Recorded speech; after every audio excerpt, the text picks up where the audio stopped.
Finding winning moments, Gemma, it's a great line no matter what the challenges are, whether things are going good or maybe there's a setback with injury with somebody that we're working with, or somebody has had a frustrating phase within their performance. You can always turn it around, can't you? Yeah, you can. Sometimes you have to dig very, very deep to find those winning moments, but I think if you give yourself a chance to look for them, you will find them somewhere. This morning, we're going to be talking about return to play. So it's the process of it's RTP and the nutrition factors for it. We're going to talk a little bit about what's so critical for prevention, and then we're going to share some stories. But our discussion this morning as a team was around the critical components that matter for athletes to prevent injury, and how you can deal with it. And I always say that this particular topic is something that I feel very personal. There's a lot of personal relevance to. There's not an opportunity to talk about all my injuries, but and away I go. Away we go. I've broken both my legs, and I've had back surgeries and dislocated ankles, and I've had a lot of different injuries. But there was two things that always stood to me. One was my mentality switched very quickly. Not necessarily always in the right way. I sometimes maybe placed a little bit too much pressure on myself, but I always approached it with, I'm going to get back better. I did have that mentality. Maybe not better, but I'm going to get back quicker than people maybe anticipate, and I'm going to do the work. I even remember lying in this is actually interesting based on the story you told this morning about your injury, but I remember lying in casualty in London after breaking my leg for the second time, and the nurses and the doctors came up to me, and I was quite calm, and they said, "What's up?" I said, "I've had an injury." And they said, "What happened?" And I said, "Well, I've broken my leg." And they said, "Have you already had your scan?" And I said, "No, I know it's broken." And they said, "Your leg isn't broken." And I said, "Why?" And they said, "Well, we see people come through the door here every day, and you'd be in an awful lot more distress." And I said, "Oh, believe me, I'm distressed. I know I've broke my other leg 8 months ago. I know exactly what I'm faced with." But I said, I turned the last one around. I'm going to turn this one around. And they left me sitting there. They thought I was out of my mind. They thought he's not as bad as he thought. And then the doctor came back to me after the scan. He said, "You're right. We're going to be sending you for surgery." I was studying nutrition at the time, and I had people around me who recognized the value of it. And I knew things like eating for recovery and eating enough protein to maintain muscle mass, even at that early stage, was really relevant. And what's driving this conversation today as well is we've a lot of young athletes who are working with us, going through huge physical and mental development with extraordinary load on their bodies. And if you get that mismatch, so if the gap between energy and nutrient intake is too wide, we can cope with some, but if the mismatch is too wide, then we get the break. I was just saying this morning how easy it is for that to happen. If not even just if you're not paying attention to nutrition, because you can. And even when you're telling that story, I'm thinking back to when I broke my ankle when I was playing a club match, and I knew nutrition was important, but there was no understanding of there's actual requirements here. It was just good food was good for performance. So there was no specifics around protein intake, how much you needed per day, or even just managing what is energy intake. It's just maybe eating a couple of meals, throughout the day.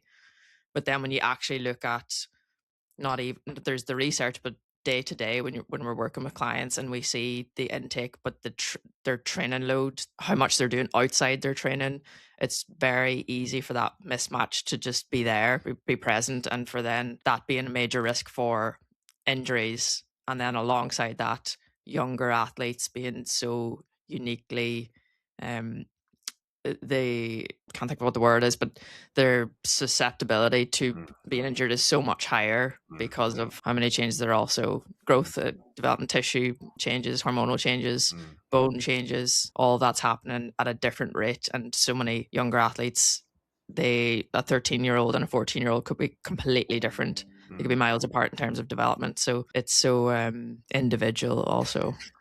And within the paper that we read this morning as well, it was the physical developments between male and female athletes are different too. You know, young male athletes have a high rate of muscle development. I think the reference was almost 4 grams daily. And you can imagine if the energy is not available or the protein is not available, and the importance was heavily stressed in the paper was iron and zinc. And they're definitely nutrients that wouldn't have been on my radar as much as that paper emphasized. And I think recognize an individual context where young athletes mightn't be consuming enough zinc or mightn't be consuming enough iron from their diet. And that's legumes and whole grains and animal proteins, fish and meat. So it's just knowing the individual scenarios. And we know vitamin D and calcium also critical, but you put that extra physical demand into the context here makes it all the more important. And even a bit of a reference around that, like getting tested for vitamin D and iron once per year or a couple of times throughout the year, just to even have that reference point for especially for female athletes, because it's easy for that to be a missing link too. As Brendan Egan was saying in our podcast a little earlier in the year, iron deficiency is, did he say, the number one deficiency? Yeah, worldwide, wasn't it? Yeah, so it's quite the stat. I feel like the psychology and mindset around the injury part that I touched on from our stories. I know for you, they thought there was something an awful lot worse wrong when you broke your ankle. Yeah, I was playing with I think I was 16 at the time, and I was playing with my club, Greencastle, and it was a cup match. And I don't remember many games, but there's like pivotal moments, and this is the probably the biggest standout of the club time was one-on-one with the keeper, and I was actually offside. So we always say, like, if I hadn't have been offside, if the referee had blown the whistle, I never would have happened. Um, and the keeper comes out and ends up standing on my ankle, and I come off, and I knew I had the European qualifiers with the Irish team in 2 weeks' time. I was getting prepared to go to Portugal. The team had just been announced the week before, so I was excited and playing well and confident. And then this happens, and brought to the hospital, and I'm in floods of tears. And I don't know, I just remember being absolutely distraught and thinking it was just the worst thing ever that could have happened. And yeah, the doctors and all thought it was something more serious. And when I told them that it was just my ankle, I think they thought, like, why are you crying? Like, I suppose you do cry a lot, so it's. So yeah, so it wouldn't be out of character. Like, I think it's so interesting. Like, your ankle is broken. I mean, that's bad enough to be crying about. yeah, but it wasn't not crying at all about the pain. But so I think there was an assumption that it must be very sore if she's crying this much. Where I was just like, that's me done. Like, I'm football, can't play, not going to this tournament, and what now? When I'm speaking to athletes who are injured, I stress a couple of really important things from my experience that I bring through as much as possible in my conversations. Nutrition plays such a fundamental role. It's one of the things that you can control. You can have such an influence on your body by adhering to very simple protocols and maintaining consistency. And if you have a mindset of the decisions that you have while you're injured relating directly to performance and returning to play as fit, as strong, and as ready, it can have such a dramatic impact on your experience of that process. I know nutritionists that would have recommended athletes to put on weight during their return to play in order to absolutely maximize the energy available for rehab and for healing. I didn't go that far with the process, but I certainly made sure that the athlete recognized this is not just about getting really lean, which is very common, or this is not just about the aesthetics or cutting back. Adherence to your protocols can make a real difference to you. And it's emphasizing. I remember an Irish international rugby player, very, very well known Irish international rugby player, shortening a shoulder reconstruction by 2 weeks right? So the return to play was estimated at 15 weeks. He got back in week 13, and it meant that he played in a European semi-final for the Champions Cup. And we reviewed that, and it was the detail in his strength and conditioning, how well it was led by the physiotherapist, the work that he did all around being sharp and staying ready around his skills, and the fact that he absolutely nailed every aspect of his nutrition. So it's understanding this holistic approach and how valuable it is. When deadlines are tight, it can not just mean that you're available to play. It means that your body has, you have maintained your tissue, you have supported healing, and you're putting yourself in a position to train again and to be a potential, a part of a squad again. The prospect of that is massive, and that's what I've seen play out. That's the value of the right conversations and the right support to actually help someone when it happens. Even in that experience, it happened so young, and you had to decide. I suppose I didn't have this structure and support around me to help with that understanding that there's so much potential in this opportunity.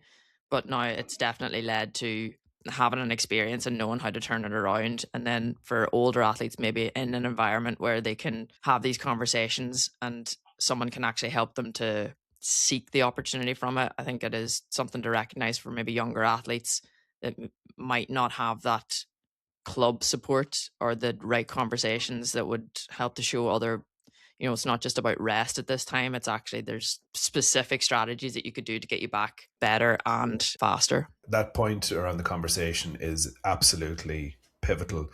One of the amazing things that happened again during my time was that there's always areas of an athlete's game that need to be a little bit better. A skill, something in their game analysis, or something in their lifestyle. And we always identified priorities that were about the person. And that could have been as simple as cooking skills or leadership or their ability to communicate or talking on the field or presenting to the group. And them having those areas of development were huge. Just on the strategies, there's something within the paper this morning. Again, we must actually share the paper with the podcast. So it's deploying targeted micronutrients for specific tissue repair. Bone fractures and stress injuries, primary healers, calcium, vitamin D, and magnesium. The mechanism: calcium drives bone deposition, vitamin D regulates mineralization, and magnesium helps with bone turnover. And then food sources there: dairy, greens, light exposure. Tears, it's about iron, zinc, antioxidants. Iron delivering oxygen for cellular energy, and zinc plays a role in muscle protein synthesis. Food sources: fish, meats, legumes, and whole grains. And then just on the tissue one, so hard tissue, ligaments, joint, connective tissue, tendons. Vitamin C, key driver of collagen synthesis. Citrus fruit, kiwi, strawberries, gelatin. Oh, sorry, from a collagen perspective, you can supplement with collagen, and then things like gelatin, bone broth. They provide the key peptides to support collagen synthesis and structural integrity. So it's just understanding bone, muscle, connective tissue, and how you can have a much more targeted approach. I guess the other thing to say is that the biggest thing is the deficiency of those nutrients and the consequences of them. Yeah, I think that's the biggest thing because a lot of people then reach to supplements, and you would see this not even just through injury, but supplementing with when there isn't a deficiency, and just the idea of maybe taking more does not mean better. It's recognizing if there's a deficiency, the specific nutrient, and then how you would actually close that gap. Whether it can simply be done just by just adding certain nutrients into your diet through foods, or if there is a need for the addition of the supplementation, just being conscious because high doses can actually have a negative impact, especially when it comes to like anti-inflammatory, when you need that inflammation response early on in the injury. I want to switch to athlete identity around injury, because that's actually something I've learned an awful lot more about, I guess, with a bit more depth recently because of the bit of research that I'm doing in that area, and also because of the feedback I got on our conversation. So just for those who are watching, I recorded a session where we role played, and you didn't need to do this for my assessment, but we did it as real life as possible, and you talked about the challenges of coming back from injury. And one of the things that I learned is that psychological readiness, so being really confident in skill and confident in your body, can lag behind physical readiness. So that was Mm. something that I got a lot of feedback on when I submitted the video for assessment. But there's a real threat to the athlete's identity when you get injured. And that was Yeah. something that I suppose share what you're comfortable sharing, but that even from let's take a step back from your situation, there's an uncertainty that's created for athletes when they get injured, particularly for long-term injuries, and there can be a question: will I come back from this? Will I be as strong? Will I be as fit? Will I be able to perform to the levels that I did previously? Mm. And there's a real threat to that from injury. And it's just understanding, no matter how mentally strong an athlete is, injury is an aspect of that the athlete has to deal with as well. And it's about coaches, the performance nutritionists, managers, and the supports around that athlete understanding that, and parents for young athletes. Yeah. I think experience plays a lot there. Like if it's the first time you've experienced not even a bad injury, but even an injury that's setting you back, 4 to 8 weeks, it can still be a huge part of the season. And I suppose I've been through a number of injuries now. It's very different now than if it had happened to compared to the first time, not knowing how to deal with it Mm-hmm. and actually feeling like it's a huge part of you that's lost. But if not to say that you want to be getting injured or injured lots of times, but every single time it might happen is you learn something new and you know how to deal with it better the next time. And more than anything, you can learn what to maybe caused it to happen and how you can put prevention strategies in place the next time, and you actually get better as an athlete off the back of it to stop it from happening again if it is something that could have been prevented. Just I suppose to bring the conversation to a close and to summarize, injuries happen. The paper pointed to young athletes, up to 40% of young athletes have one serious injury at some point. Like it's common, and then smaller injuries are more regular and not even going to be reported. It's recognizing there's a lot in your control, and maintaining a routine and understanding a focus towards performance makes quite a difference if you can keep that focus, and just recognizing the preservation of muscle tissue and key nutrients can play a really important role. And just knowing who you are outside of an athlete. For parents of athletes, coaches, recognizing the value of the conversation and checking in on the athlete and keeping them as engaged with their teammates as possible, and that bit of reassurance and empowerment, it can go an awful long way in helping the athlete recover. And as you said, like, knowing who you are is like that little bit of work during injury is actually a really good thing, that you're not just a person who plays a sport. You're also a person with lots of other interests that can be developed as well and engaged during that period. Before we finish, any winning moment this week? Probably a client check-in was really positive this week, and it was actually off the back of an injury, and it was just actually having a plan in place and feeling confident in what to do. So that was probably seeing that come through, seeing any of those pauses come through now recently. I've actually been so exciting to read just every week the wins and how they're developing. But that was a particularly proud client moment, I guess. Very hard to pick one. I'm going to pick two. We have an unbelievable person coming to Portugal to our event, and I reached out to her, former Olympian. Don't just for confidentiality purposes, don't want to mention anything yet, but for her, it's such a privilege to to come and give up her time and come to our event. Absolutely phenomenal. The other one is also a young client of mine who tournament mid tournament turned everything around and was in a very frustrating space, and a really great chat, and them finding the answers to what could help the next day just turned it around. And I just remember I just sent the athlete a message. I said, how do you feel now? And he said, I just reminded myself how much I enjoyed this sport, and that was what the priority was, and it just made such a difference. Thank you, everyone, for listening, and don't be afraid to share or give us any feedback that you have.